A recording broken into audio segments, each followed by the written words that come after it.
अगर EVM ban नहीं हुआ तो पूरा अधिवक्ता समाज, पूरा अधिवक्ता साथी पूरा रोड पे आ जाएंगे और बहुत बड़े आंदोलन के लिए बांटेंगे हम। और ये आंदोलन जब तक अगर महामहिम जी को इस पे कोई विचार विमर्श करती हैं तो ठीक है, अन्यथा इस आंदोलन को हम राष्ट्रव्यापी और देशव्यापी स्तर पर ले जाएंगे। और ये दिल्ली से शुरू हुआ है, पूरे देश जम्मू से लेकर कन्याकुमारी तक जाएगा। भारतीय संविधान के निर्माताओं में 99% अधिवक्ता थे और आज वही अधिवक्ता साथी, वही अधिवक्ता समाज फिर से सड़क पर उतर आया है। और जब तक इलेक्शन कमीशन को ये चेता नहीं देता कि तुम होश में आ जाओ, तब तक अपने इस आंदोलन को पीछे नहीं लेगा। और जब तक शरीर में खून का एक एक कतरा बाकी है, तब तक इस आंदोलन को जिंदा रखने का कार्य करेंगे। लोकतंत्र की पारदर्शिता सुनिश्चित करने की, तो पारदर्शिता कैसे सुनिश्चित होगी? जिस ईवीएम, जिन मशीनों पे अगर विश्वास नहीं लोगों का, जिसमें ये हो रहा कि छेड़छाड़ की जा सकती है, वोट को कहीं भी सेट किया जाता है, किसी भी लेवल पे सेट किया जा सकता है, तो ऐसी चीज़ों पे हम क्यों भरोसा करके काम करेंगे? मोदी जी को ये डर है कि ईवीएम हटाने से, बैलेट पेपर लाने से हम हार जाएंगे, और उनको ये भी डर है कि हाँ मेरे सारे जनता जनार्दन हमारे साथ हैं, तो उनको डर नहीं होनी चाहिए, बैलेट पेपर से चुनाव कराना चाहिए।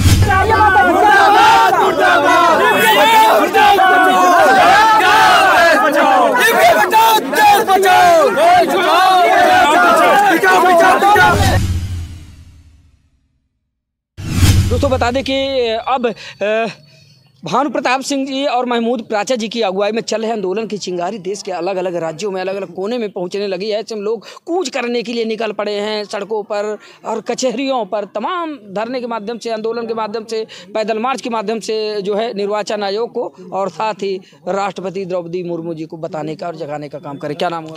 मेरा नाम अरुण कुमार पासी है, मैं हाई कोर्ट अधिवक्ता हूँ और मैं प्रतापगढ़ से चल के इस आंदोलन में भाग लेने आया हूँ। अच्छा। तो मैं ये आपसे कहना चाहता हूँ आपके मीडिया के माध्यम से कि जैसे 206 देश हैं भारत पूरे विश्व में, और जापान ने इसका ईवीएम का निर्माण कराया था, और जापान जैसे देश, गरीब देशों ने ईवीएम का बैन कर दिया है। भारत ही एक ऐसा देश बचा है 206 देशों में जहां ईवीएम चल रहा है।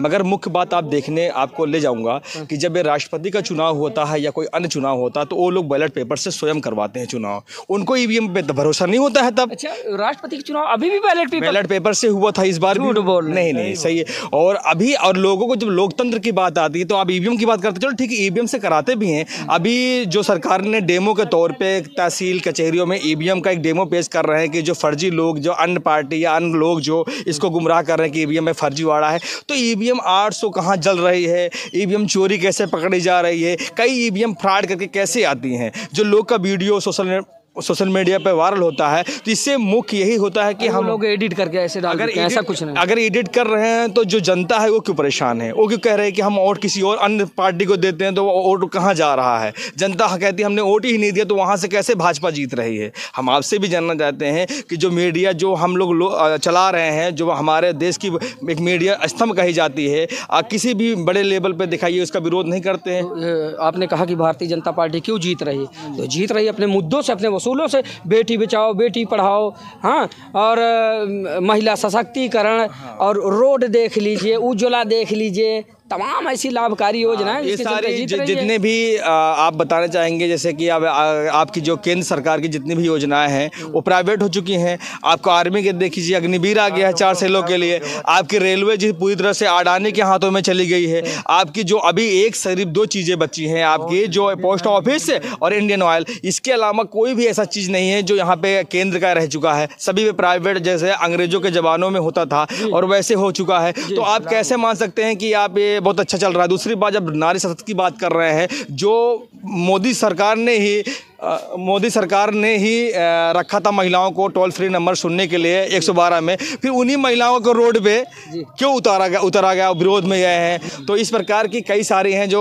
आप नारी शक्ति की बात कर रहे हैं तो समझ में आ रहा है। चलिए ठीक है। और हमारे साथ युवा अधिवक्ता है और ये काफ़ी तेज तर्रार हैं, फैशनेबल भी हैं, थोड़ा सा फैंसी अधिवक्ता हैं, नई पीढ़ी का अधिवक्ता। क्या नाम हुआ भैया? एडवोकेट अभिषेक बौद्ध जी, जनपद न्यायालय प्रयागराज में प्रैक्टिस करता हूँ जी, और पिछले 10 सालों से राजनीति में भी कहीं ना कहीं कदम रखा हूँ। हाँ। और राजनीतिक सामाजिक जीवन पे भी चिंतक के रूप में काम कर रहा हूँ। तो जहाँ तक हमें नज़र आ रहा है कि जो वर्तमान की सरकार है वह निश्चित रूप से ईवीएम के माध्यम से घोटाला कर रही है। इसके पूर्व की भी सरकार जब से ईवीएम आया है, क्योंकि ईवीएम पे आरोप लगे हैं समय समय पे, और आप आज सोशल मीडिया का ज़माना है, आप दर्शक न्यूज़ 24 के आप रिपोर्टर हैं। आपको मैं बहुत बहुत साधुवाद देना चाहता हूं, क्योंकि आपने अपना जो एक ज़मीनी स्तर का काम है आप वह काम कर रहे हैं। यहाँ पे आज हज़ारों लोगों की हुजूम जो है हाईकोर्ट अंबेडकर प्रतिमा से लेकर जनपद न्यायालय एडीएम कार्यालय तक जिलाधिकारी को ज्ञापन सौंपा गया राष्ट्रपति महोदया के लिए। तो मैं ये कहना चाहता हूँ कि ईवीएम के माध्यम से बीजेपी पिछले 10 सालों से लगातार इसलिए राज करते आ रही है, क्योंकि हम आप अगर एक बारीकी सी सोच के तौर पे देखें तो जहाँ जहाँ कहीं भी बीएसपी की कोई रैली होती है, एसपी की रैली होती है, जनता चप्पल नहीं है पैर में फिर भी भागी दौड़ी चली आती है, और आप भीड़ देखेंगे तो लाखों में होती है। और जहां अभी वर्तमान से लेके पास में भी जब पूर्व की अभी 19 की सरकार थी इनकी 5 साल में, उसमें भी इन्होंने सारा तानाशाह का फैसला लिया। जीएसटी, नोटबंदी जितने भी हैं वो तानाशाही फैसले थे, उसमें लोगों की हत्या ही हुई है। इन्हीं के शासनकाल में किसान आंदोलन हुआ, 700 किसानों की जान गई है। इन्हीं के शासनकाल में एक एससी प्रोफेसर है रितु सिंह, जो दिल्ली में पिछले 150 दिनों से आंदोलन के लिए, मतलब समझ लीजिए कि कितने लोग उनके साथ आ रहे हैं, जा रहे हैं, उनको डिटेन कर लिया जा रहा है, उनके प्रोटेस्ट में भी शामिल हो रहे हैं बिकॉज वो महिला एससी है। इस वजह से तो लोकतंत्र को सबसे बड़ा खतरा ये है कि एससी महिला पे ये इन्होंने प्रोफेसर के तौर पे जो कुछ भी उन्होंने पढ़ाया, अपने विचार रखे हैं, तो क्या वो अपनी विचार नहीं रख सकती हैं? इसी तरह एक लक्ष्मण यादव करके हैं प्रोफेसर, वो भी थे असिस्टेंट प्रोफेसर, और उनके साथ भी आज देख लीजिए पिछले 4 सालों से जहां उन्होंने महापुरुषों की सामाजिक न्याय की बात करना शुरू की, उनका जुबान बंद कर दिया गया, असिस्टेंट प्रोफेसर के पद से हटा दिया गया। आज कोई बैकवर्ड समाज का व्यक्ति उनके पक्ष में खड़ा है? लेकिन मैं आपका साधुवाद करना चाहता हूं, आप जैसे पत्रकारों का साधुवाद करना चाहता हूं कि आप जैसे लोग ही हमारी आवाज़ को अभी जिंदा रखे हैं। लोकतंत्र की जो चौथी स्तंभ है, जो मेन स्ट्रीम की मीडिया है, वो मीडिया आप देख लीजिए, आज न एबीपी न्यूज़ यहाँ पे है, न आज तक है, न एनडीटीवी, जो रवीश कुमार को लोग सच्चा पत्रकार कहते हैं, उनका भी कोई रिपोर्टर अगर यहाँ पे पहुँचाता तो मैं समझता कि आज इतनी बड़ी हज़ारों की जो भीड़ वहाँ से आई थी उसको कवरेज करते तो आज हमारी आवाज़ और बुलंद होती। तो कहने का मतलब यही है। अन्यथा अगर पत्रकारिता में भी आप समझ लीजिए 95% कौन से समाज के लोग बैठे हैं, आपको स्पष्ट होगा। इसी बात के लिए जाति जनगणना शुरू हो रही है, जो कि बिहार सरकार ने कर दिया है। ये मुद्दा ईवीएम का ही है, और ईवीएम का मुद्दा इसलिए है कि ईवीएम से ही लोकतंत्र को भी खतरा है, संविधान को भी खतरा है। 1 वोट 1 वैल्यू की बात की थी बाबा साहब ने, 1 वोट, सुनिए, 1 वोट 1 वैल्यू की बात की थी बाबा साहब ने। आज जो एक इंसान की कोई वैल्यू है, 18 साल के बाद से जब वो मतदाता बनता है तो उसके वोट का हनन किया जा रहा है। वोट देता है किसी अपनी पार्टी विशेष को, जो पार्टी उसके लिए कार्य की होती है, चाहे वो एसपी हो, चाहे बीएसपी हो, चाहे अन्य कोई पार्टियां। उत्तर प्रदेश में एसपी बीएसपी के अलावा कोई नहीं आता था, एक समय था, लेकिन लोकतंत्र पे ऐसा सिस्टम पे जकड़ा गया, संस्थाओं को बंदी बनाया गया इस तरह से कि आज एसपी बीएसपी का जनाधार ही मिटता चला जा रहा है। क्यों मिटता चला जा रहा है? आज उनके साथ जनसंख्या ग्राउंड लेवल पे जितनी है भाजपा के, समझ लीजिए उतने न सदस्य होंगे न पदाधिकारी होंगे।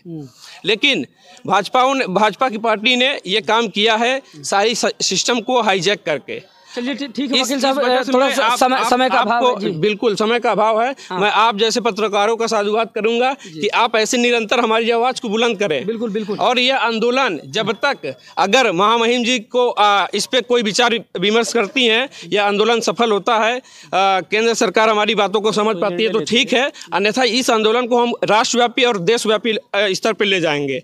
और ये दिल्ली से शुरू हुआ है, पूरे देश जम्मू से लेकर कन्याकुमारी तक जाएगा पूरा। चलिए ठीक है। और हमारे साथ अधिवक्ता हैं, थोड़ा सा कम शब्दों में अपनी बात रखने की कोशिश कीजिए। क्या नाम है आपका? मेरा नाम एडवोकेट सौरभ गौड़ है, मैं इलाहाबाद हाईकोर्ट में प्रैक्टिस कर रहा हूँ। सबसे पहले तो आपके माध्यम से, दर्शक न्यूज़ के माध्यम से आपका बहुत बहुत धन्यवाद देता हूँ कि आज इतने बड़े जन सैलाब को मैं देख रहा हूँ, शुरू से लेकर के लास्ट तक कवरअप दे रहे हैं, इसका आपको बहुत बहुत अधिवक्ता साथियों की तरफ से धन्यवाद। और रही बात कि जो भी हमारे साथी अधिवक्ता साथी थे, सीनियर थे, सभी लोग बातों को रख चुके हैं। चूँकि मैं तो अभी बहुत ही छोटा हूं, लेकिन ये कहना चाहता हूं कि जिस प्रकार से इलेक्शन कमीशन और केंद्र में मौजूदा सरकार अपने रवैया को अगर नहीं सुधार सकती है, तो ये अधिवक्ता साथी अब चेत लिए हैं कि जब तक इनको सुधारेंगे नहीं, जब तक इनको होश में नहीं लेकर के आएंगे, तब तक अपने कदम को पीछे नहीं लेंगे। मैं आपको बता देना चाहता हूं कि भारतीय संविधान के निर्माताओं में 99% अधिवक्ता थे, और आज वही अधिवक्ता साथी, वही अधिवक्ता समाज फिर से सड़क पर उतर आया है। और जब तक इलेक्शन कमीशन को ये चेता नहीं देता कि तुम होश में आ जाओ, तब तक अपने इस आंदोलन को पीछे नहीं लेगा और जब तक शरीर में खून का एक एक कतरा बाकी है तब तक इस आंदोलन को जिंदा रखने का कार्य करेंगे। बहुत बहुत धन्यवाद। लोकतंत्र बचाओ, ये आप देख सुन पा रहे हैं, एक और हमारे साथ सीनियर अधिवक्ता हैं उच्च न्यायालय के, इनसे भी थोड़ा सा ओपिनियन जानते हैं। बहुत बहुत स्वागत है आपका दर्शक न्यूज़ 24। धन्यवाद। क्या नाम हुआ आपका? राजीव कुमार जी। जिस तरह से आज आप लोग कूच कर रहे हैं आंदोलन के माध्यम से, धरना के माध्यम से, पैदल मार्च के माध्यम से, तो क्या कुछ मांगे हैं आपकी? क्या लगता है कि जिस तरह से आप लोग आंदोलन कर रहे हैं, धरना दे रहे हैं, तो आगे चल के आपकी मांगों पर अमल किया जाएगा? आपके द्वारा कही गई बातों पर विचार विमर्श किया जाएगा? लोकतंत्र में अगर कुछ संख्या कम भी है, अगर कोई बात ऐसी है जो जनतंत्र को मजबूत करती है, भले वो कुछ कम लोगों द्वारा ही उठाई जा रही हो, उसको भी सुना जाना चाहिए। लोकतंत्र का मतलब बंधक नहीं बना लेना चाहिए, किसी भी बहुसंख्यक द्वारा बंधक नहीं होना चाहिए लोकतंत्र को। अगर किसी मेजॉरिटियन का वोट है तो ऐसा नहीं कि कुछ लोगों को हाशिए पर रख दिया जाए। तो लोकतंत्र में सबकी आवाज़ का प्रतिनिधित्व पहुंचना चाहिए, सबकी बात पहुंचे, और जिस बात से लोकतंत्र मजबूत हो रहा हो, वो चाहे कोई एक व्यक्ति कह रहा हो या 100 लोग कह रहे हो या 1000 या करोड़ों लोग कह रहे हो, तो बात में अगर वैल्यू है उससे लोकतंत्र का स्ट्रक्चर मजबूत होता है। तो यहाँ बात है लोकतंत्र को मजबूत करने का, तो लोकतंत्र की पारदर्शिता सुनिश्चित करने की। तो पारदर्शिता कैसे सुनिश्चित होगी? जिस ईवीएम जिन मशीनों पे अगर विश्वास नहीं लोगों का, जिसमें ये हो रहा है कि छेड़छाड़ की जा सकती है, वोट को कहीं भी सेट किया जाता है, किसी भी लेवल पे सेट किया जा सकता है, तो ऐसी चीज़ों पे हम क्यों भरोसा करके काम करेंगे? और बात यह है कि जब डेमोक्रेसी का हमारा बेस ही यही है, और लोकतंत्र में इससे वीवीपैट का ही मुद्दा, अगर 100% वीवीपैट को भी ये ले लें और वोट में काउंट करें, उसको वोटों के साथ उसका टैली कराने का वचन दे ये गवर्नमेंट, और इसको लागू कर दे इस 2024 में, तब भी हम मानेंगे कि लोकतंत्र का सम्मान किया जा रहा है। क्योंकि बात यह है कि संस्थाओं को बंधक बना के अगर आप ये समझते हैं कि जो है लोकतंत्र सुनिश्चित रहेगा, तो निश्चित है कि इसके बाद क्या होगा, कुछ समय बाद ये पूरा लोकतंत्र ढह जाएगा, जिसको हमारे क्रांतिकारियों, शहीदों, बलिदानियों ने 75 स्वतंत्रता आंदोलन से, भाई आपको याद होगा भगत सिंह जैसे 23 साल के नौजवान ने अपनी फांसी हंसते हुए इसलिए चूमी कि देश का लोकतंत्र जिंदा रहे, लोकतंत्र आगे बढ़े। सुभाष चंद्र बोस जी की जयंती कल अभी 23 जनवरी को थी, तो सुभाष चंद्र बोस सेना बना लिए थे इस देश को आज़ाद कराने के लिए। तो ऐसे ऐसे लोग, ऐसे ऐसे महारथियों का ये देश रहा है जो समाज के लिए अपने प्राण तक को, पहले आपको सेकेंडरी उनके लिए था ये बात, जीवन उनका ये था कि हमारे देश की जनता अच्छे से जिए, उनके लोकतांत्रिक मूल्यों को सुनिश्चित किया जाए, उनके अधिकार सुनिश्चित हो, और जो असमानता है, सामाजिक जो समाजवाद है हमारा, जो समाजवाद हमारे प्रियम्बल में भी है, समाजवादी पंथनिरपेक्ष राज्य की स्थापना करने का, गणराज्य की। तो समाजवादी पंथनिरपेक्ष का तात्पर्य, समाजवाद का मतलब ये नहीं है कि पूंजी एक जगह चली जाए। आज देखेंगे खाई, भले हम जीडीपी में बता रहे हैं कि 5वीं अर्थव्यवस्था के रूप में पहुंच रहे हैं, लेकिन वहीं 80 करोड़ लोगों को राशन देने की अगर नौबत आ रही है, तो आपको समझना चाहिए कि क्यों ये नौबत है। अगर 80 करोड़ लोगों को आप राशन खिला रहे हैं, तो निश्चित है कि उन लोगों की इनकम इतनी कम है कि वो अपनी जीविकोपार्जन नहीं कर सकते हैं। तो कहीं ना कहीं ईवीएम का सवाल है, ईवीएम पर बैन लगनी चाहिए। ईवीएम से बात यह है कि कोई भी पार्टी हो, अगर लोकतंत्र सुनिश्चित नहीं होगा, जनता का वोट नहीं सुनिश्चित होगा, तो पार्टियों पे अविश्वास खत्म होते होते एक दिन ये स्थिति आ जाएगी कि कोई भी पार्टी आएगी, और हो सकता है ये लोकतंत्र का स्ट्रक्चर जो इतने बड़े क्रांति बलिदानियों के और स्वतंत्रता आंदोलनकारियों के, जो स्वतंत्रता आंदोलनकारियों द्वारा जो आज स्थापित किया गया 75 सालों में, ये खत्म हो जाएगा। ये सबसे बड़ा संकट इस लोकतंत्र पे है कि अगर ये डैमेज हुआ तो फिर ये हो सकता है क्षेत्र और जो आप देखेंगे पूर्वोत्तर राज्यों से लेके हर जगह यही हो रहा है, बिखराव। ये क्या होगा, जाति संघर्ष, वर्ग संघर्ष और क्षेत्र संघर्ष में बदल सकता है पूरे देश में ये बातें। चलिए ठीक है, एक युवा साथी और हैं, कम शब्दों में बात रखिए, क्या कुछ मांगे हैं आपकी? जी, मेरा नाम सुनील कुमार सरोज एडवोकेट है, मैं जनपद न्यायालय में प्रैक्टिस करता हूँ,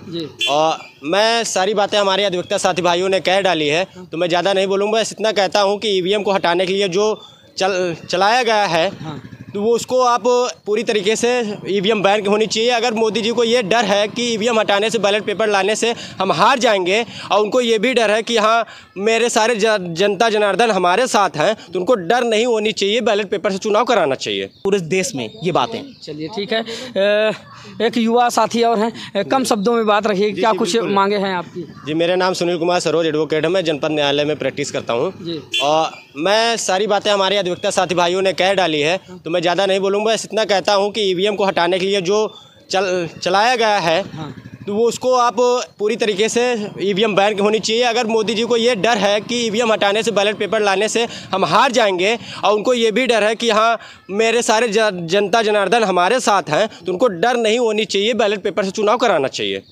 मैं ईवीएम बैन होना चाहिए। मैं बस इतना कहूँगा ताकि हमारे साथी भाइयों ने सब कह दिया है, तो मैं ज़्यादा टाइम आपका नहीं लूँगा। मैं आपका बहुत बहुत धन्यवाद करता हूँ, आपने हम लोग से मिला और हम लोग की बात सुनी और आगे तक हमारी बातें पहुँचाई, ये हम लोग से बहुत धन्यवाद। ठीक है, बहुत बहुत धन्यवाद आपका भी। तो दोस्तों बता दें कि आज हम प्रयागराज में मौजूद थे। बता दें कि सुप्रीम कोर्ट दिल्ली के सीनियर अधिवक्ता भानु प्रताप सिंह और महमूद प्राचा जी की अगुवाई में ईवीएम को लेकर चल रहे आंदोलन की चिंगारी अब देश के अलग अलग राज्यों में अलग अलग कोने में पहुँच चुकी है, जिसमें कि आज हमने आपको प्रयागराज से तस्वीरें दिखाई। प्रयागराज में आपने देखा कि अधिवक्ताओं ने ईवीएम पर बैन लगाने को लेकर किस तरह से धरना के माध्यम से और पैदल मार्च के माध्यम से जो है सरकार को चेताने का और कहीं ना कहीं देश की प्रथम नागरिक यानी कि महामहिम राष्ट्रपति द्रौपदी मुर्मू जी को अपना ज्ञापन सौंपा है जिलाधिकारी प्रयागराज को। और आगे यूं ही खबरें हम आप लोगों को दिखाते रहेंगे कि क्या कुछ करने वाले ये लोग ईवीएम को लेकर, जैसा कि इन लोगों द्वारा बताया जा रहा है कि आगे चलकर बहुत बड़ा आंदोलन होने वाला है।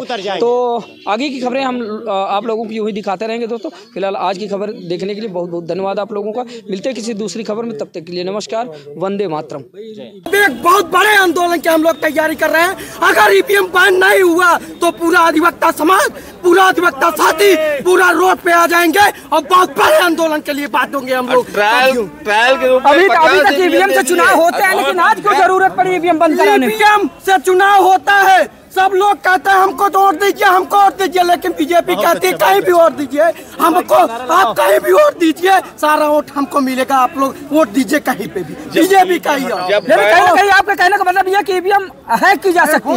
ईवीएम